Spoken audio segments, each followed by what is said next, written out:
Hi fellow chatterers, welcome to the third and final part of the London Booktuber Meetup. So I had a little bit of a disaster moment after we came out of the Common Press and we started walking off to the next thing. I realised I had my big paper bag, but I didn't have like my canvas bag, which is already quite heavy. And I realised I must have left it in the Common Press. But wonderfully, Jack was very happy to go back with me. She was very happy that she had a rough idea of the route. So she went back with me to the Common Press, and it was exactly where I'd left it, next to the chair that I'd stopped to sit in. So there was no catastrophes. It was all fine. I still had all the books I purchased. And then I just had a really nice chat with Jack as we went to try and find where everyone was, which was a little bit of a disaster because there was a bookshop that was closed, but we found them eventually. It wasn't really that much of a disaster. I thought I'd seen a big group of people walking and then we couldn't work out where they'd gone. But that's because they'd finished trying to find the place and they had gone to go and get the meal. So it was really nice to spend some time talking with Jack and find out how she's doing, and I got to hear her teaching story. I just have so much respect for her. I just think she's incredible. I love you, Jack. You're an absolute legend. You're amazing. And she also carried my big heavy bag of books for me as well, which was really sweet. So I didn't have to lug a load of books around with me, which is very nice because my back was a bit achy. And then wonderful Emily kept reminding me to take my ibuprofen. So she was taking hers. I made sure I took mine. So that was a definite win.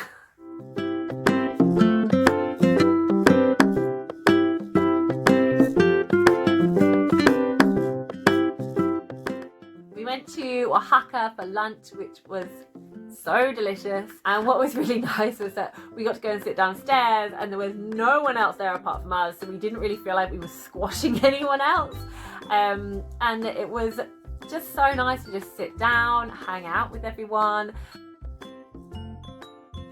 And enjoy all the chatter that was happening around, like epic food chat and food controversy that always happens when Gem's around. There was a conversation going on with her and Bob and Ben that was always funny.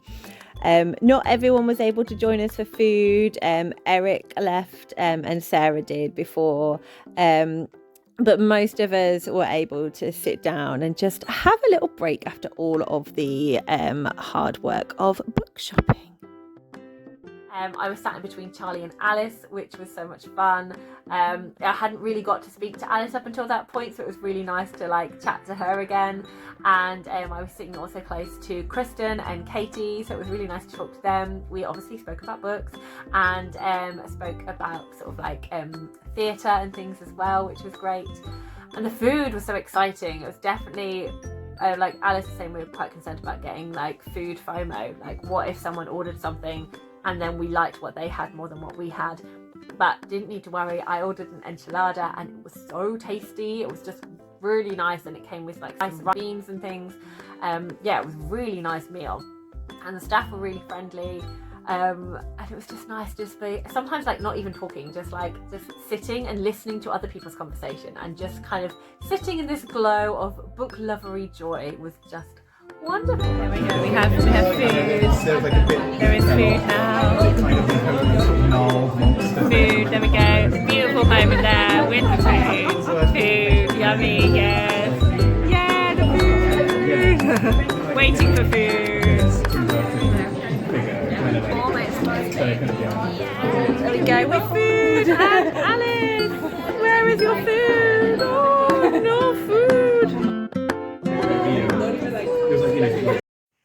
So I didn't buy any further books after that, but I did really enjoy going and looking at all the other shops.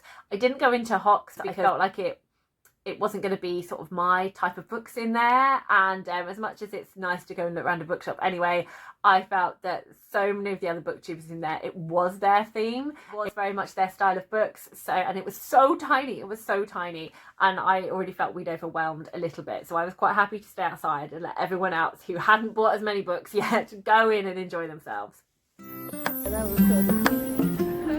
We then caught a bus for our final 3 bookshops and thought we'd be very amusing and do filming and photos of everyone reading on the top of the bus at the back because we're really cool.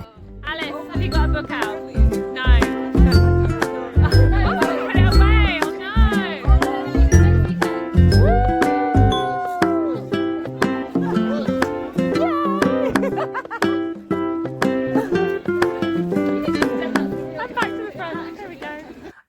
Another bookshop that I really loved as well was called Ink at 84.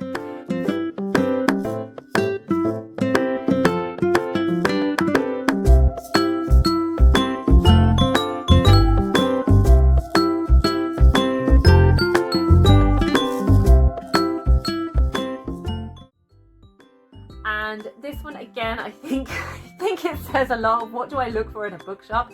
They had a lovely area and they had a middle grade children's section as well that felt really cozy. There's lovely archway too in between different sections, and again I could have spent a lot more time looking. At this point I decided I wasn't going to be buying any more books. I had definitely hit all the things I wanted. Unless I came across a classic, I wasn't going to be buying any more. So I didn't buy any books from there, but I did buy a Mother's Day present from there. So I bought my mum a really nice Victoria and Albert bookmark and a really nice gorse smelling candle. So that felt nice to be able to do that. But it was such a lovely cozy shop, and the people working in there were so friendly. I really wanted to chat to you about the books and things that were in there, so that was great. Our final bookshop was Book Bar, which was very close to another bookshop called the House of Hodge. I went into that one first. That was a charity shop, but it was brilliant. There was I really enjoyed the layout. It was really clear and easy to find lots of things. I was hoping to find a classic in there, but I didn't. But it was still really fun looking around, and I did enjoy looking around the book bar as well. I was very tired by this point, and it was quite squashed in there because there were quite a lot of people, but it was a really cute bookshop.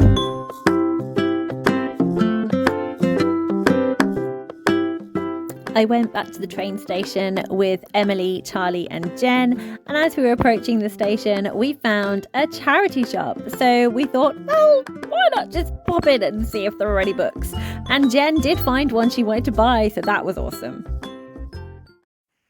So here is my little haul of books from the day.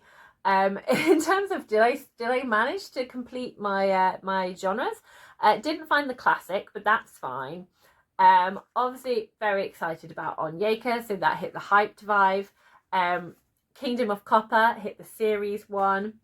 They, she, he, hit the non-fiction prompt, and prompt, it's not a readathon, category.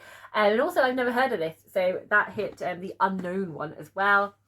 Very hyped for The Secrets of Haven Point. Very hyped for The Principle of Moments.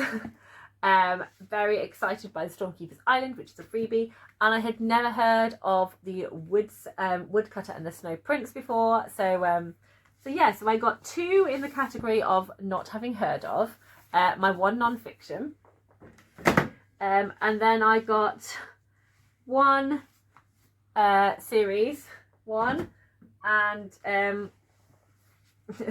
4 in the category of hyped, so there we go. It was a really brilliant day out. I was so pleased that I was able to go.